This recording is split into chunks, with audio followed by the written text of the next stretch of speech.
యోహాను సువార్త 13వ అధ్యాయము 2వ వచనము.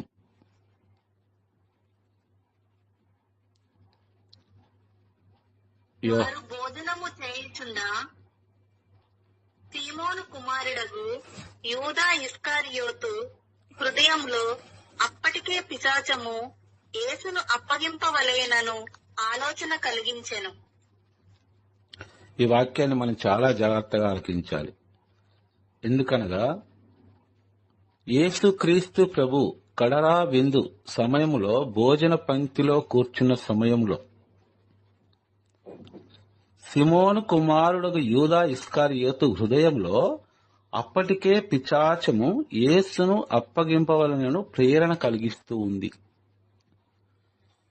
యూదా ఇస్కరియోతు యొక్క గుణగణాలను మనం చూసినట్లయితే అతను ఆశావాది, డబ్బు ధనము అనగా వ్యామోహం కలగ వ్యక్తి. డబ్బు సంపాదించుకొనుటకు ఏ పనైనా చేయుటకు సిద్ధంగా ఉన్న వ్యక్తి. తనకు డబ్బే ముఖ్యము. ఆ డబ్బు కొరకు ఎవరి దగ్గరైనా కూడాను ఎంతగైనా కూడాను తగ్గించుకొను మనస్తత్వం గల వ్యక్తి యూదా ఇస్కరియోతు.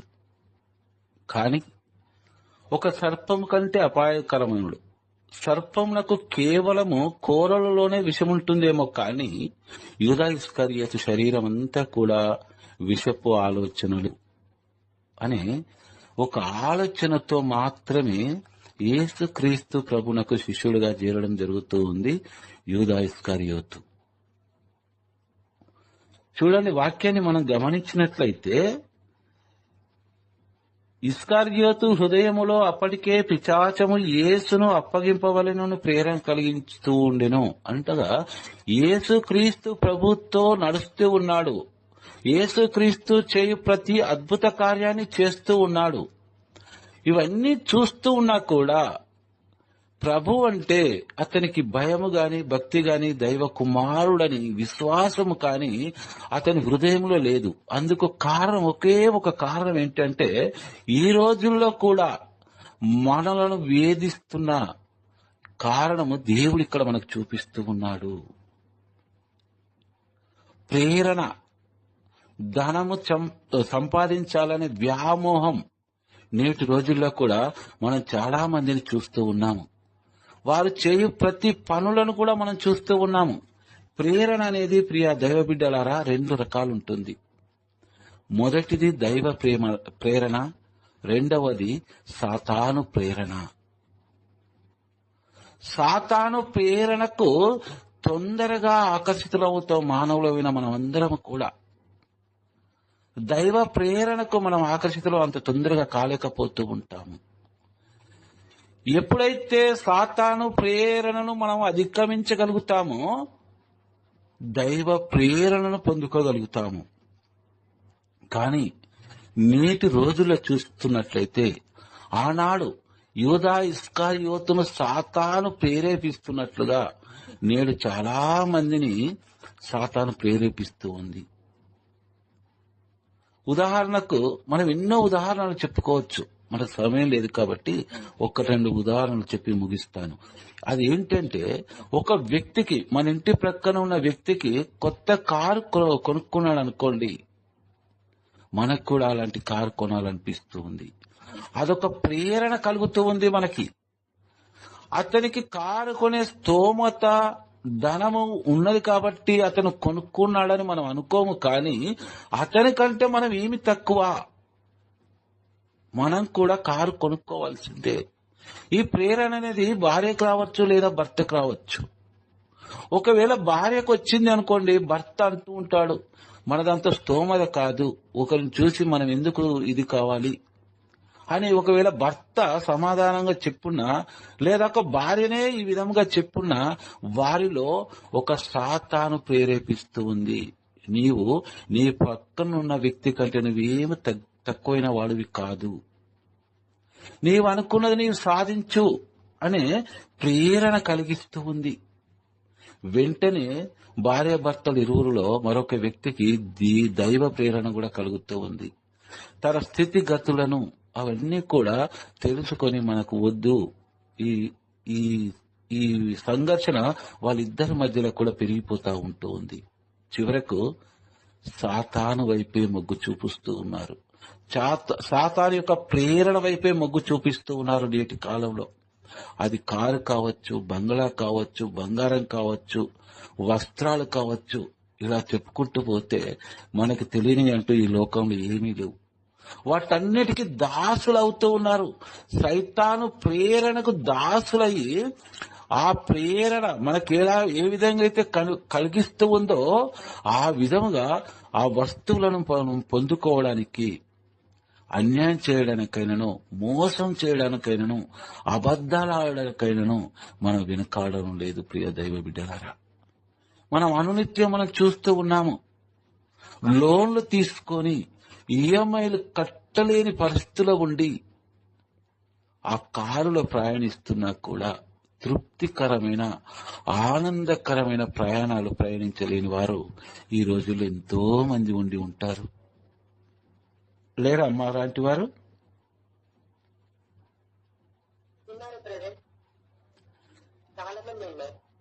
సాతాను ప్రేరణ ఆ విధంగా ఉంటుంది.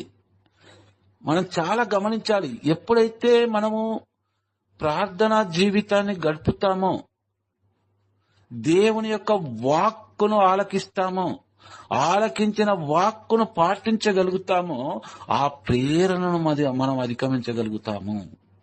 సాతాను మనలోనికి ప్రవేశించడానికి సాతానుకు ధైర్యం లేదు. కాకపోతే ప్రక్క నుండి ప్రేరేపిస్తూ ఉంది. చాలా మందిని మనం చూడవచ్చు. నువ్వు వారికంటే ఏం తక్కువ, నువ్వు ఎప్పుడు కారు కొంటావు, లేదా ఎప్పుడు బిల్డింగ్ కడతావు, అప్పు చేయనోడెవడని ఉన్నాడా ఈ దేశంలో, అవే తీర్తాయి, ముందు మొదలుపెట్టు అనే సలహాలు ఇచ్చేవారు కూడా సైతాను ప్రేరణతో మన బంధుమిత్రుల్లోనే ఉండవచ్చు, మన సొంత వ్యక్తుల్లోనే ఉండవచ్చు. ఇలా వారి మాటలు విని నమ్మి ఆ కార్యాన్ని అర్ధాంతరంగానే ముగించిన వాళ్ళు చాలా మందిని మనం చూస్తూ ఉన్నాము. వీటన్నిటికీ కారణం ఏంటి అంటే సాతాను ప్రేరణ. సాతాను ప్రేరణ మరి మనకెప్పుడు తెలియాలి? ఎప్పుడైతే సాతాను ప్రేరణ మనలోకి వచ్చినప్పుడు, అది మనం చేస్తున్నప్పుడు మనకు ఎంతో ఆనందకరంగా ఉంటూ ఉంది. కానీ అది ముగిసే సమయానికి వచ్చేసరికి అది ఏ కార్యమన కానీ విషాదము కానీ ముగుస్తూ ఉన్నాయి. చాలా వరకు ఈ రోజుల్లో ఆత్మహత్య చేసుకోవడానికి, సూసైడ్ చేసుకోవడానికి సాతాను ప్రేరణే కారణము. దేవుడు మనల్ని ప్రేరేపిస్తూ ఉంటాడు. బిడ్డ నువ్వు ఆ పని చేయవాకు అని మనల్ని ప్రేరేపిస్తూ ఉంటాడు. మన ఆత్మ ఘోషిస్తూ ఉంది, మన ఆత్మ మనకు హెచ్చరిస్తూ ఉంది.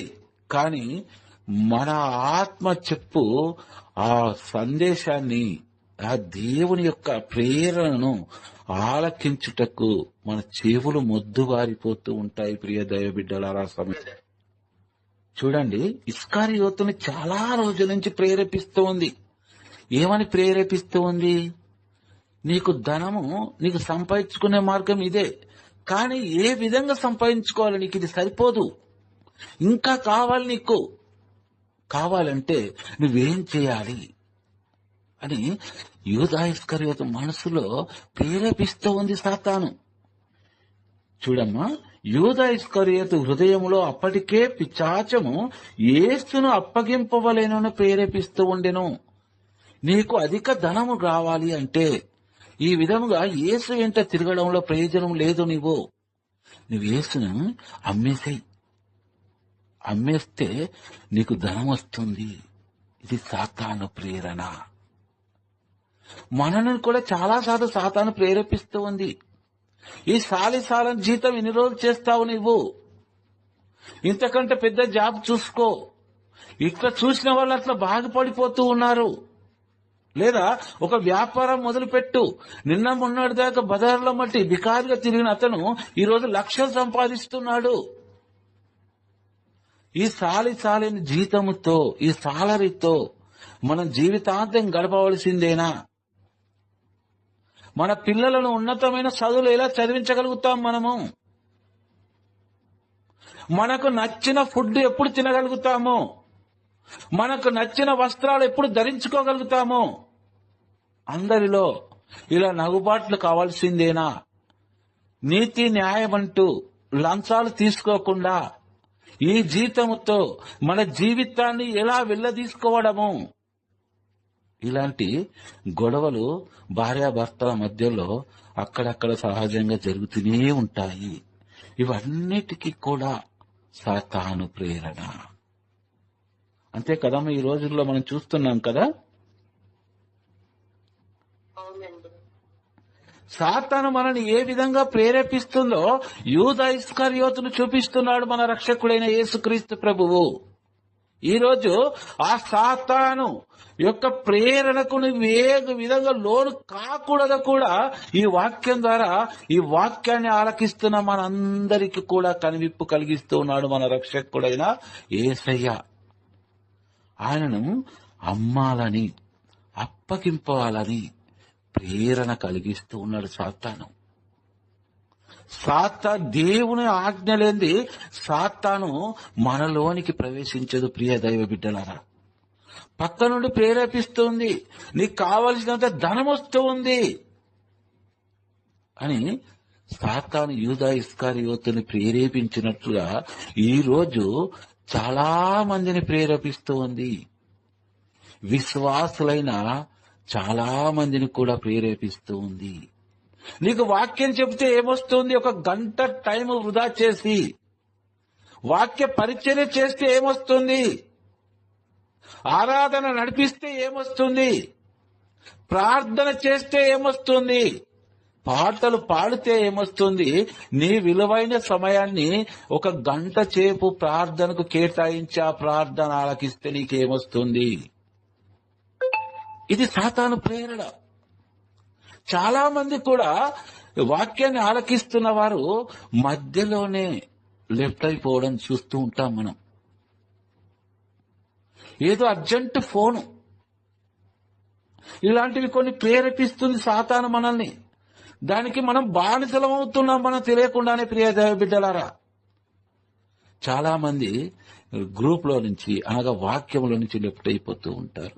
చూడండి, మనం ఎక్కడన్నా ప్రార్థనా కూటాలకు వెళ్ళినప్పుడు, వడకాలకు వెళ్ళినప్పుడు మనం చూస్తే చాలా మంది అటు ఇటు తిరుగుతూనే ఉంటారు. వాళ్ళు వాక్యం ఆలకించరు.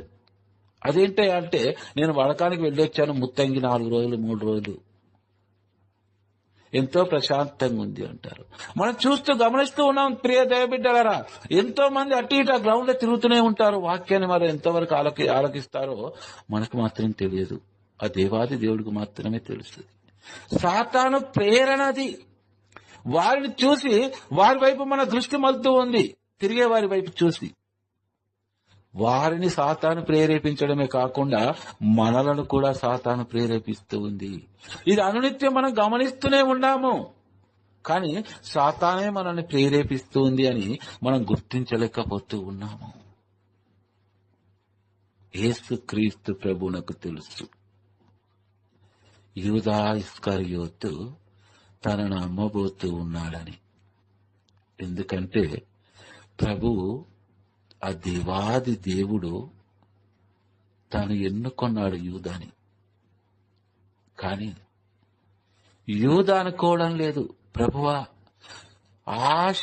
ఆశ గలవాడినైన నేను, అత్యాశపరునైన నేను, నన్ను నీవు ఎన్నుకున్నావు తండ్రి.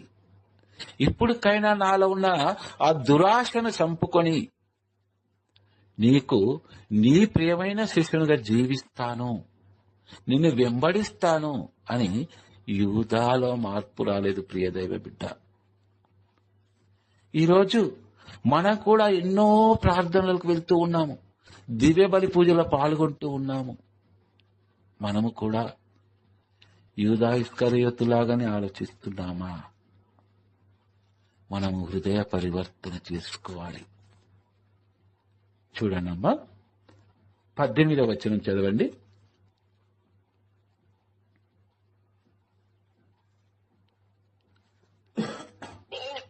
మీ అందరి విషయమై మాట్లాడుటలేదు. నేను ఎవరిని ఉద్దేశించి మాట్లాడుచుంటినో నాకు తెలియను. కాని నాతో భుజించువాడు నాకు విరుద్ధముగా లేచును అను లేఖనము నెరవేరుటకై ఇట్లు జరుగుచున్నది.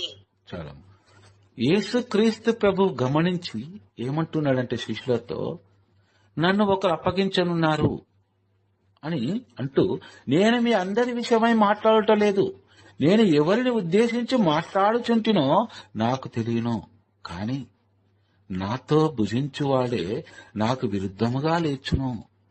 ఇది లేఖనము నెరవేరనుంది. లేఖనాలు తెలిసిన మీ అందరికి కూడా గుర్తించుకోవాల్సింది ఏంటి అంటే, నాతో భుజించువాడే, నేను ఎవరికైతే ఇస్తానో రొట్టెను, ఆ రొట్టెను స్వీకరించువాడే నాకు విరుద్ధంగా లేస్తాడు, నన్ను అప్పగించడానికి సిద్ధపడుతూ ఉన్నాడు అని ప్రభు వారందరికీ తెలియచేస్తూ ఉన్నాడు శిష్యులకు. 21వ వచనం చదువమ్మా. యేసు ఈ మాటలు పలికిన పిదప అంతరంగమున బాధపడుచు, మీలో ఒకడు నన్ను అప్పగింపనున్నాడని నిశ్చయముగా చెప్పుచు. యేసు ఈ మాటలు పలికిన పిదప అంతరంగమున అనగా హృదయములో, తన ఆత్మలో బాధపడుచు, మీలో ఒకడు నన్ను అప్పగింపనున్నాడని నిశ్చయముగా చెప్పుచున్నాను అని స్పష్టముగా పలికెను. చూడండి, వాక్యాన్ని బాగా ఆలకించండి. క్రీస్తు ప్రభు తన అంతరంగమున బాధపడుతూ ఉన్నాడు. ఎవరి గురించి? తనను ఎవరైతే అప్పగిస్తారో అతనిని గురించి బాధపడుతూ ఉన్నాడు. ఎందుకు తన అంతరంగంలో యేసుక్రీస్తు ప్రభు బాధపడుతున్నాడు?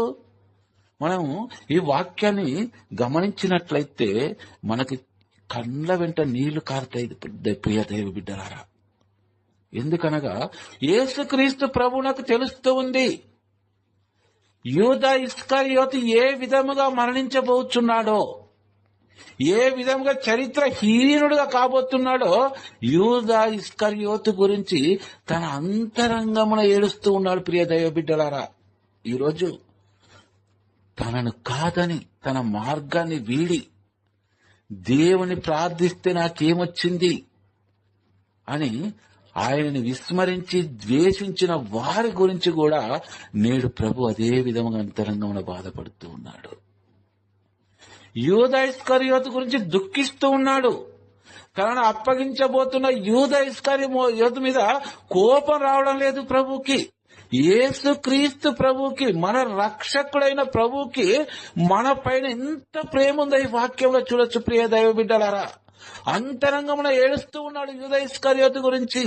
అయ్యో, నేను ఎన్నుకున్న నా శిష్యుడు చరిత్రహీనుడు కాబోతున్నాడే, గురి ద్రోహిగా ముద్ర వేయబడబోతుంది, అతని మరణము అతి దారుణముగా ఉండబోతుంది అని యేసుక్రీస్తు ప్రభు యూదా ఇస్కరియోతు గురించి తన హృదయాన ఏడుస్తూ ఉన్నాడు ప్రియ దేవ బిడ్డలారా. తను పొందబో శ్రమల గూర్చి కానీ, శిలువ మరణము గూర్చి కానీ, వేటి గురించి యేసు ప్రభు తన అంతరంగంలో దుఃఖించడం లేదు. ఈరోజు నీ గురించి, నా గురించి, నీ కొరకు, నా కొరకు నువ్వు దేవుని వాక్కును విస్మరించి సాతాను వెంట నువ్వు పరిగెడుతున్నావా? సాతాను వెంట పరిగెట్టడం అనగా ఈ లోకాశల వెంట నువ్వు పరిగెడుతున్నావా? నీ గురించి, నిన్ను నన్ను ప్రేమిస్తున్నా మన రక్షకుడైన యేసయ్య అంతరంగంలో దుఃఖిస్తున్నాడు. అలనాడు యూదా ఇస్కరియోతును చూస్తూ ఎలా దుఃఖిస్తున్నాడో ఈ వాక్యాన్ని ఆలకిస్తున్నా మనందరికీ కూడా తెలియచేస్తూ ఉన్నాడు ప్రియ దైవ బిడ్డలారా. మీరు నా మార్గంలోని వీడిన ఎడల, యూదా ఇస్కరియోతు ఎడల నా అంతరంగంలో నేను ఎలా దుఃఖిస్తున్నానో, ఎలా బాధపడుతున్నానో, నా ప్రియ బిడ్డలారా మీ కొరకు నేను అదే విధముగా బాధపడుతూ ఉన్నాను అని దేవుడు మనతో మాట్లాడుతున్న మాటలు ప్రియ దైవ బిడ్డలారా. శిష్యులతో చెబుతూ ఉన్నాడు, నా అంతరంగమున బాధపడుచు ఉన్నాను, మీలో నన్ను ఒకడు అప్పగింపనున్నాడని నిశ్చయముగా మీతో చెప్పుచున్నాను అని వారందరికీ కూడా అర్థమయ్యే విధముగా ఈరోజు మనందరికీ కూడా ఏ విధంగా అయితే అర్థమవుతూ ఉందో అదే విధంగా అర్థమయ్యే విధంగా స్పష్టముగా పలికెను. వాక్యం ఏమో తెలియజేస్తుందమ్మా, స్పష్టముగా పలికెను. ఈరోజు నీతో నాతో మనందరితో ఈ వాక్యాన్ని ఆలకిస్తున్న మనందరితో స్పష్టముగా పలుకుతూ ఉన్నాడు. ఈరోజు ఆయనకు నీ హృదయములో ఎంతవరకు స్థానమిస్తూ ఉన్నావు? నీలో యేసయ్యనే ఉన్నాడని నీవు ప్రార్థన చేస్తున్నప్పుడల్లా ఎంతలా విశ్వసిస్తూ ఉన్నావు? లేదా యూదా ఇస్కరియోతుడు చూపిస్తూ ఉన్నాడు. నీవు నాకెంత ప్రార్థించినప్పటికీ నీ జీవితాన్ని నీవు మార్చుకోలేకపోతూ ఉన్నావా? యూదా ఇస్కరియోతులా ప్రభు మనల్ని ప్రతి ఒక్కరిని కూడా అడుగుతూ ఉన్నాడు. ఈ సమయంలో ప్రభు హృదయము దుఃఖముతో దహించిపోతూ ఉంది, శోకిస్తూ ఉంది. యూదా ఇస్కరియోతు మరణము ప్రభు కళ్ళారా చూస్తూ ఉన్నాడు.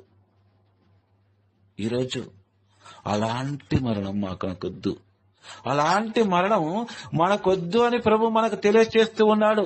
యూదా ఇస్కరియోతు యొక్క ఈ యొక్క చరిత్రహీనతను గురించి తెలుసుకుంటున్నా నా ప్రియ దైవ బిడ్డలారా, నీవేమి వదిలిపెట్టాలో ఈ సమయంలోనే నీవు ఆలోచించుకో అంటున్నాడు ప్రభు మనందరినీ కూడాను.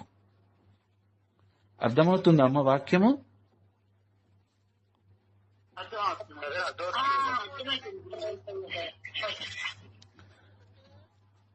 చూడండి అమ్మ, 22వ వచనం చదవండి. అంతటా ఆయన శిష్యులు ఆయన ఎవరిని గురించి ఈ మాట చెప్పెను అని సందేహించుచు ఒకరి వంక మరి ఒకరు చూచుకొనసాగిరి. ఈ వాక్యానికి అర్థం ఏంటి అంటే, యేసుక్రీస్తు ప్రభు యెరూషలేముకు రాక మునుపు శిష్యులందరితో తెలియపరుస్తూ ఉన్నాడు, నేను యెరూషలేములో శ్రమలు పొందాలి అని. యేసు ప్రభు ఏ విధంగా అయితే శ్రమలు పొందాలో అవన్నీ కూడా శిష్యులకు ముందుగానే తెలియపరిచినప్పుడు పేతురు గారు అంటూ ఉన్నారు, ప్రభువా అచ్చటికి వెళ్ళొద్దు, మనం ఇచ్చటనే ఉందాము అని అన్నప్పుడు పేతురు గారి వంక యేసు ప్రభు చూస్తూ సాతాను వెనుకకు వెళ్ళిపో అంటాడు. ప్రతి వాక్యాన్ని నేను వివరించలేకపోతున్నానమ్మా, ఎందుకంటే మనకు సమయం సరిపోదు కాబట్టి. అలాంటి శిష్యులు యేసు ప్రభు నోట మీలో నన్ను ఒకడు అప్పగించనున్నాడు అనే మాటలు వినేసరికి అందరూ కూడా ఆశ్చర్యపోతూ ఉన్నారు. ఆయన ఎవరి గురించి ఈ మాటలు చెప్పాను అని సందేహించుచు ఒకరి వంక ఒకరు చూసుకొనుచున్నారు ఆశ్చర్యంతో. వారి నోట మాట రావడం లేదు శిష్యులకు. ఎవరో యేసు ప్రభుని వారికి ధర్మశాస్త్ర బోధలకు అప్పగిస్తూ ఉన్నారు అనుకున్నాము, కానీ మనలో ఉన్నవాడే అని ప్రభు తెలియజేస్తూ ఉన్నాడు. ఎంత బాధాకరమైన మాట ఇది అని యేసు ప్రభు ఆ పలికిన ఆ మాటను శిష్యులు జీర్ణించుకోలేకపోతున్నారు. ఒకరి వంక ఒకరు చూసుకుంటూ ఉన్నారు. నేను చదువుతాను చూడమ్మా, మనకు సమయం సరిపోదు. శిష్యులలో 23వ వచనం, శిష్యులలో యేసు ప్రేమించిన ఒకడు ఆయన పక్షస్థలమున ఆనుకొని కూర్చుండి ఉండెను. యేసు ప్రేమించిన శిష్యుడనగా యోహాను, ఈ గ్రంథకర్త. యోహాను గ్రంథాన్ని రాసిన గ్రంథకర్తని తనను ప్రేమించిన శిష్యుడు అని తను ఎంతో ప్రేమగా తన గ్రంథంలో సువార్త గ్రంథాలలో వ్రాసుకున్నాడు పునీత యోహాను గారు. అప్పుడు యేసు ఇవని గురించి ఈ మాట చెప్పెనో అడుగుమని సిమోను పేతురు అతనికి సైగ చేస్తూ ఉన్నాడు. వారి నోట మాట రావడం లేదు. యేసు ప్రభుని, ప్రభువాని ఎవరు అప్పగిస్తున్నారు చెప్పండి ప్రభు అని అనడానికి కూడా వారికి నోట మాట రావడం లేదు. యోహాను గారికి సైగ చేస్తూ ఉన్నాడు పేతురు గారు. 25వ వచనము, అట్లే యేసు పక్షస్థలమున వంగి, యోహాను గారు వంగి, ప్రభు అతడెవడు? ఎంతో వినయముతో బాధాభరితమైన కంఠస్వరముతో యోహాను గారు యేసు ప్రభువును అడుగుతున్న ప్రశ్న ఏంటి అంటే, మాట ఏంటి అంటే, ప్రభు అతడెవడు అని ప్రశ్నిస్తూ ఉన్నాడు. అప్పుడు ప్రభు ఈ విధంగా సమాధానం ఇస్తూ ఉన్నాడు. నేను రొట్టె ముక్కను ముంచి ఎవనికిచ్చేదనో అతడే, ఇది 26వ వచనంలో వ్రాయబడి ఉంటుంది అని యేసు సమాధానం ఇచ్చి ఒక రొట్టె ముక్కను ముంచి సిమోను ఇస్కారియోతు కుమారుడగు యూదాకిచ్చెను. ఈ వాక్యాన్ని చాలా జాగ్రత్తగా ఆలకించాలమ్మా. నేను రొట్టె ముక్కను ముంచి ఎవనికిచ్చేదనో అతడే అని యేసు సమాధానమిచ్చి, యేసు వారికి బదులు పలికి ఒక రొట్టె ముక్కను అందుకొని ద్రాక్షారసములో ముంచి సిమోను ఇస్కారియోతు కుమారుడొక్కైన యూదాకిచ్చెను. ఎవరికిస్తూ ఉన్నాడు? అక్కడ యూదాకిస్తున్నాడు. ఇక్కడ తనను ఎవరైతే అప్పగిస్తున్నారో శిష్యులందరికీ కూడా చూపిస్తూ ఉన్నాడు యూదా ఇస్కారియోతుని. 27వ వచనం, ఆ ముక్కను అందుకొనినంతనే సాతాను ఆ వానిలోనికి ప్రవేశించెను. అప్పుడు యేసు వానితో, నీవు చేయుచున్నది వెంటనే కానిమ్ము అని పలికెను. ఈ వాక్యంలో చాలా నిగూఢమైన ఒక రహస్యం దాగింది. ఈరోజు అన్యులు కొందరు ఈ వాక్యాన్ని పట్టుకుని ప్రశ్నిస్తూ ఉన్నారు క్రైస్తవుల్ని, కొందరు చెప్పలేకపోతూ ఉన్నారు వారికి సమాధానం. మీరు అంటే ప్రొటెస్టంట్ వారి వర్షంలో చెప్తే మీరు బల్లారాధన తీసుకుంటారు కదా, అదే కథోలిక వర్షంలో చెప్పాలనుకుంటే మీరు దివ్య సప్రసాదాన్ని లోకంటారు కదా, అనగా క్రీస్తు శరీరాన్ని మీరు భుజిస్తున్నారు కదా. అలనాడు ఇస్కారియోతు యూదాకు యేసుక్రీస్తు ప్రభువు ఒక రొట్టె ముక్కనిచ్చాడు. అదే రొట్టె ముక్క ఈరోజు మీరు క్రీస్తు శరీరము అని తీసుకుంటున్నారు. కానీ ఆ రోజు వాక్యాన్ని బట్టి చూస్తే ఆ ముక్కను అందుకునేంతనే సాతాను వానిలో ప్రవేశించాను కదా. వానిలో అనగా ఇస్కారియోతు యూదాలో ప్రవేశించాను కదా. మరి ఈ రోజు మీరు కూడా ఆ బ్రెడ్, ఆ రొట్టె ముక్కలు తీసుకోగానే మీలో కూడా సాతాను ప్రవేశిస్తుందా? ఇది నేను ఎదుర్కొన్నాను ఈ ప్రశ్నని అన్యుల ద్వారా. వాక్యమే స్పష్టంగా రాసి ఉంది కదా. మీరు అలాంటప్పుడు ఎందుకు దివ్య సప్రసాదాన్ని లోకొంటున్నారు? ఎందుకు బల్ల ఆరాధనలో పాల్గొంటున్నారు? వాక్యంలోనే రాయబడింది కదా అని నన్ను ఒక అన్యుడు క్వశ్చన్ చేశాడు. దేవ బిడ్డలారా, అమ్మా వాక్యాన్ని ఎప్పుడైనా గమనించారా? ఇది మీరు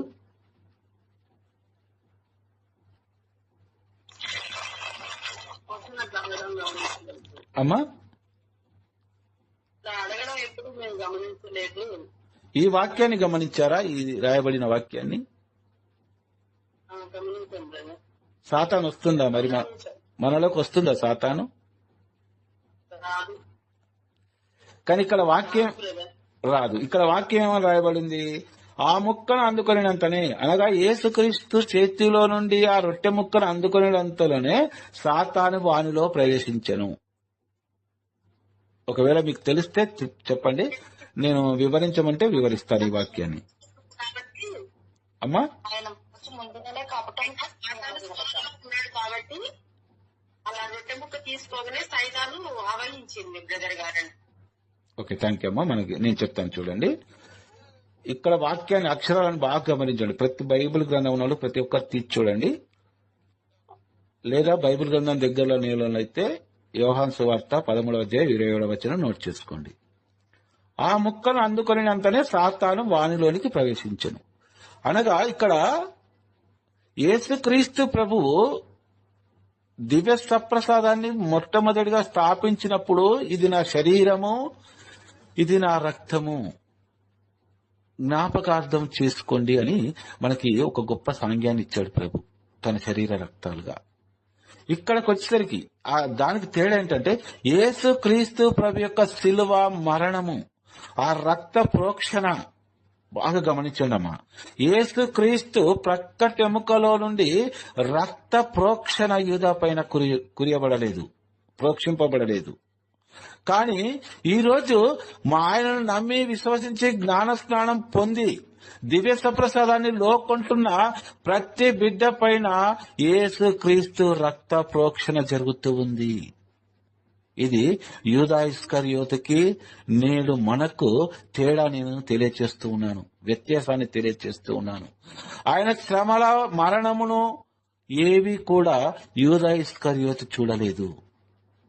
ఆయన సర్వ మానవాళి పాప పరిహారార్థమై శిలువ కంటగొట్టబడి తన రక్తం ద్వారా మనలను కడిగి వెలనిచ్చి కొని తన శరీరాన్ని జీవాహారముగాను తన రక్తాన్ని పానముగాను చేసి అప్పరస రూపధారి అయి మన హృదయాంతరంగంలో ఉన్నాడు. కానీ యేసుక్రీస్తు ప్రభువు ఇవన్నీ అనుభవించడము, ఈ సర్వ పాప మానవాళి పాప పరిహార్థమై రక్తాన్ని చిందించడము, ఇవన్నీ కూడా యూదా ఇస్కరియోతు చూడలేదు.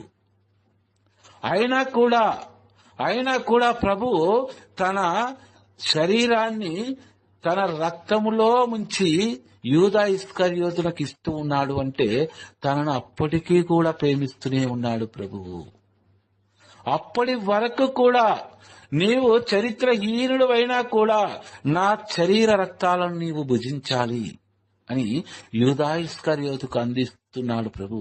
అంత గొప్పగా తనను మరణమునకు అప్పగింపుచున్న యూదా ఇస్కరియోతును ప్రేమిస్తూ ఉన్నాడు. యేసు క్రీస్తు ప్రేమను చూడగలగాలి ప్రియ దైవ బిడ్డలారా ఇక్కడ మనము. కానీ వెంటనే సాతాను ప్రవేశించలేదు. చూడండి ఇక్కడ వాక్యాన్ని నేను మరొకసారి చదివి వినిపిస్తాను. ఆ మొక్కను అందుకొనినంతనే సాతాను వానిలో ప్రవేశించెను. అప్పుడు యేసు వానితో అంటున్నాడు. ఎప్పుడు ప్రవేశించింది సాతాను అంటే, నీవు చేస్తున్నది వెంటనే కానిమ్ము. యేసు క్రీస్తు ప్రభువునకు యూదా ఇస్కరియోతులో సాతాను చూస్తూ ఉన్నాడు. యూదా ఇస్కరియోతులో ఉన్న సాతానుకు యూదా ఇస్కరియోతులకు ప్రవేశింపడానికి ఆజ్ఞ ఇస్తున్నది కూడా ఇక్కడ యేసు ప్రభువే ప్రియ దైవ బిడ్డలారా. వాక్యం అర్థమవుతుందమ్మా మీకు?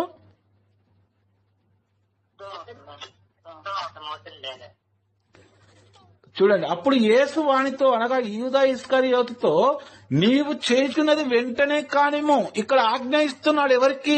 మనం అనుకుంటాము యూదా ఇస్కరియోతు కని, కానీ అప్పటి వరకును కూడా సాతాను ప్రేరేపిస్తూనే వస్తూ ఉంది యూదా ఇస్కరియోతుని ఈ పనులన్నీ చేయమని. కానీ ఇక్కడ యేసు ప్రభువే సాతానుకు ఆజ్ఞ ఇస్తూ ఉన్నాడు. సాతాను, నీకు ఆజ్ఞ ఇస్తున్నాను, నువ్వు వెంటనే కానిమ్ము నువ్వు చేస్తున్న పని. కానీ శిష్యులందరికీ కూడా యూదా ఇస్కరియోతే అగుపడుతూ ఉన్నాడు. కానీ అక్కడ సాతాను కనబడుతూ ఉంది. ఒకే యేసు ప్రభు ఒక్కడికి మాత్రమే. చూడండి 30వ వచనము. యూదా రొట్టె ముక్కను తీసుకుని వెంటనే బయటకు వెళ్లిపోయాను.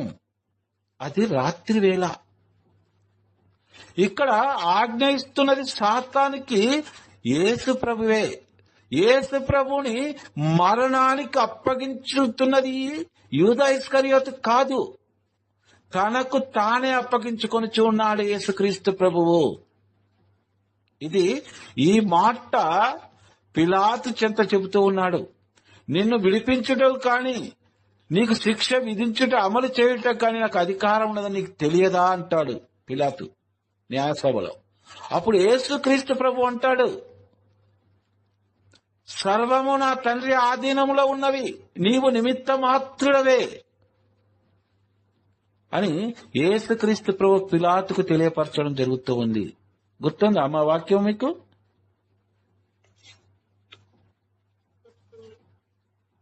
ఓకే అమ్మా.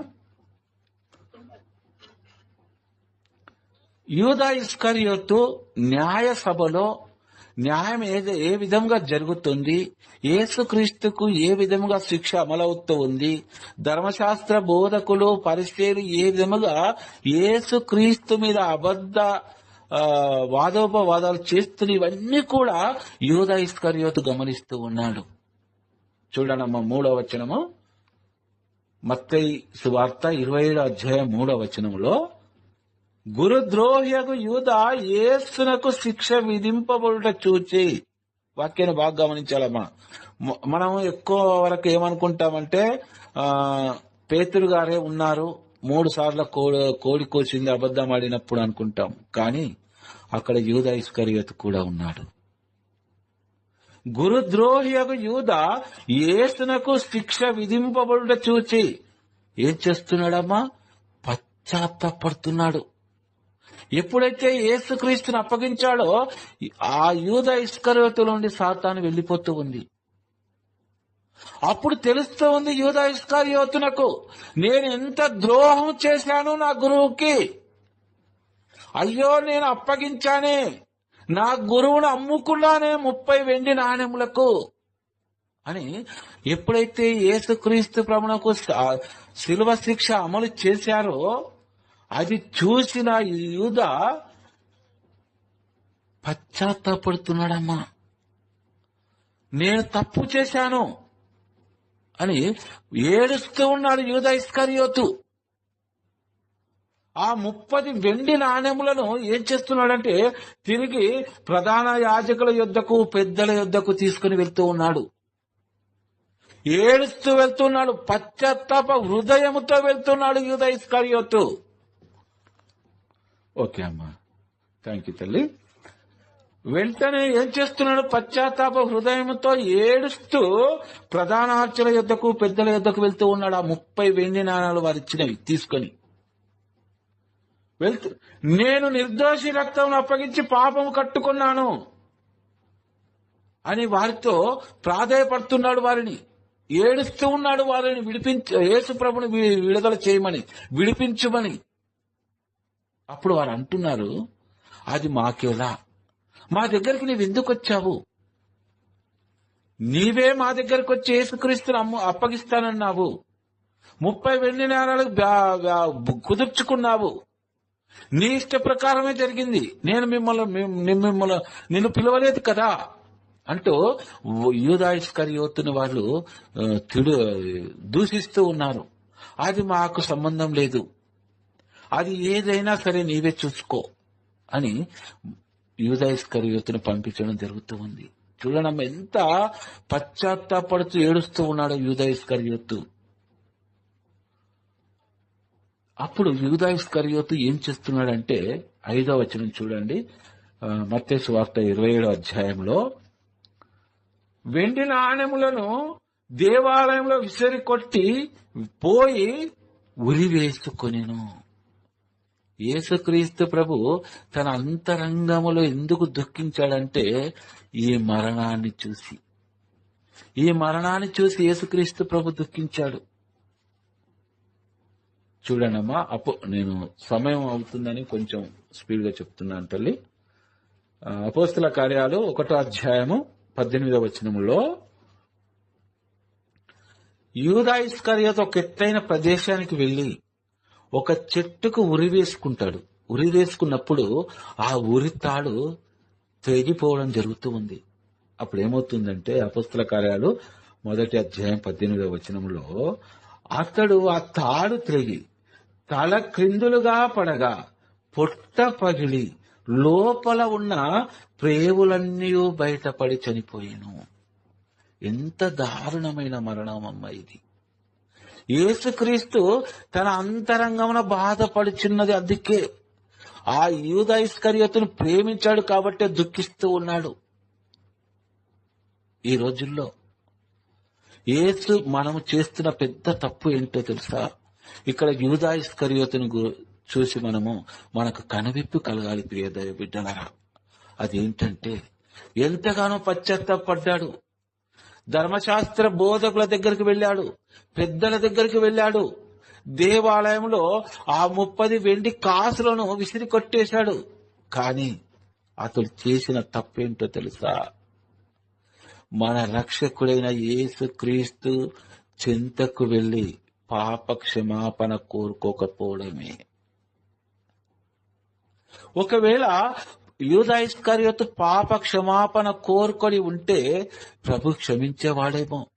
అయ్యో, నేను సాధించింది ఏంటి ఈ పగనాలో ఉంచుకొని నేను వెళ్ళి క్షమాపణ అడుగుతాను అని వారి మనసులో వస్తే, వారి తోటి ప్రాణ స్నేహితులకు నేను ఈ విధంగా చేయాలనుకుంటున్నాను, ఇన్ని సంవత్సరాలు నేను పగ మనసులో పెట్టుకొని సాధించింది ఏముంది, నేను వెళ్లి క్షమాపణ కోరుకోవాలనుకుంటున్నానని తన స్నేహితులతో సలహా అడిగినప్పుడు, నీవు అతని దగ్గరికి వెళ్లి క్షమాపణ కోరుకుంటే రేపు నీ పేరు ప్రతిష్టలు ఏమైనా ఉంటాయా?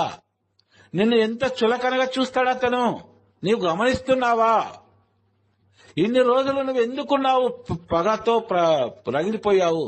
ఇప్పుడు నువ్వు ఎందుకు పశ్చాత్తాపడుతున్నావు? ఎందుకు పాప క్షమాపణ చెప్పాలనుకుంటున్నావు అతనికి అని మనలను చెడగొట్టేవారు కూడా చాలా మంది ఉన్నారు ఈ రోజుల్లో. దైవ బిడ్డలారా, లేరా అమ్మా అలాంటి వారు?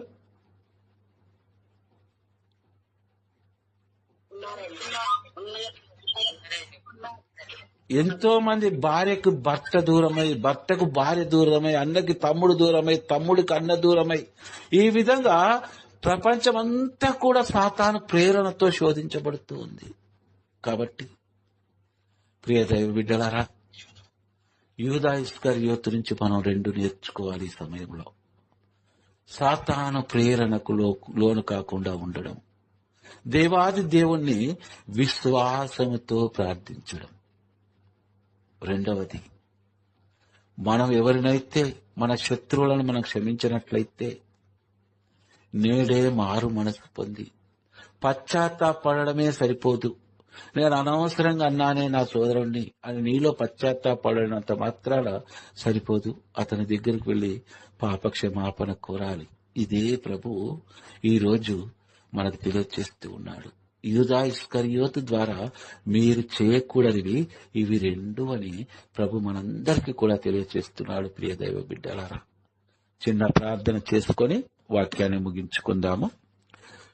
ప్రియ మా పరలోకపు తండ్రి, ఈ సమయంలో మీరు మాట్లాడిన ప్రతి మాటను ప్రభువా మా హృదయాంతరంగంలోనికి చేర్చుకొని ఉన్నాము తండ్రి. మేము ఎవరినైతే మన్నించలేకుండా ఉన్నామో,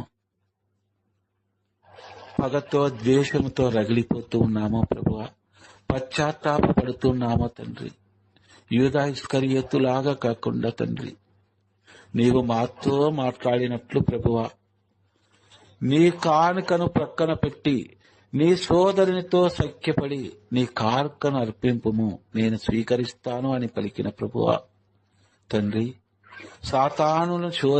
సాతాను శోధనను జయించుటకు తండ్రి మా స్వంత బలము సరిపోదు ప్రభువా, మీ యొక్క పరిశుద్ధాత్మ శక్తితో మాకు ఎనలేని శక్తిని ప్రసాదించు తండ్రి. ప్రభువా, మిమ్మల్ని ప్రార్థించుటకు మమ్మల్ని అందరినీ కూడా అర్హులుగా ఎన్నుకో తండ్రి. మా రక్షకుడైన యేసయ్య, మా అందరిపైన జాలి చూపు తండ్రి. మీ యొక్క పవిత్ర పాదాలను పట్టుకుని వేడుకుంటున్న ప్రతి బిడ్డ ప్రార్థన ఆలకించుమని మా నాథుడైన యేసుక్రీస్తు పరిశుద్ధ నామంలో వేడుకొనుచున్నాము తండ్రి. ఆమేన్.